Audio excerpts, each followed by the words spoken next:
ഇവിടെ വന്നത്. കൃഷ്ണനെ എങ്ങാൻ കൊല്ലാതെ അങ്ങ് ചെന്നാൽ ഉറപ്പാണ് ശിരച്ഛേദം ചെയ്യപ്പെടും എന്നുള്ള ധാരണയോടുകൂടി അങ്ങനെ കൃഷ്ണന്റെ അടുത്തേക്ക് ചെല്ലുകയാണ്. നിരവധി ഭവനങ്ങളിലും ഒരുപാട് കുഞ്ഞുങ്ങളെ കഴുത്ത് ഞെരിച്ച് ശ്വാസം മുട്ടിച്ച് പൂതന കൊന്നു കഴിഞ്ഞു. അതിനുശേഷമാണ് കൃഷ്ണന്റെ അടുത്തേക്ക് ചെല്ലുന്നത്.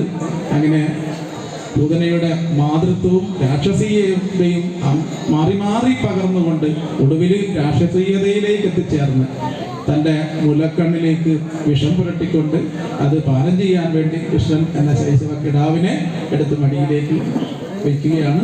അങ്ങനെ കൃഷ്ണൻ പൂതനയുടെ കുജപാനം ചെയ്ത് അങ്ങനെ പൂതനയുടെ രക്തം ഊറ്റി കുടിച്ച് അങ്ങനെ രക്തം ഛർദ്ദിച്ച് പൂതന മരിക്കുകയാണ്.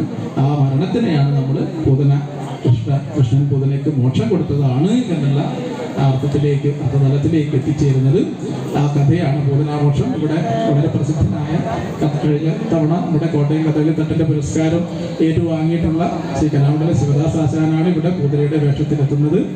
ഒപ്പം നേരത്തെ ഞാൻ പരിചയപ്പെടുത്തിയ പാട്ടുകാർ ശ്രീജിത്തും ഭരദ്വാജും ചെണ്ട ചവനഞ്ജിതിനും അതുപോലെ മധളം ശ്രീ പെരിഞ്ചേരി സതീശൻ നമ്പൂതിരിയും ഒക്കെയാണ് എൻ്റെ പിന്നിൽ പ്രവർത്തിക്കുന്നത്. എല്ലാവർക്കും പൂതനാമോക്ഷം കഥയിലേക്ക് സ്വാഗതം.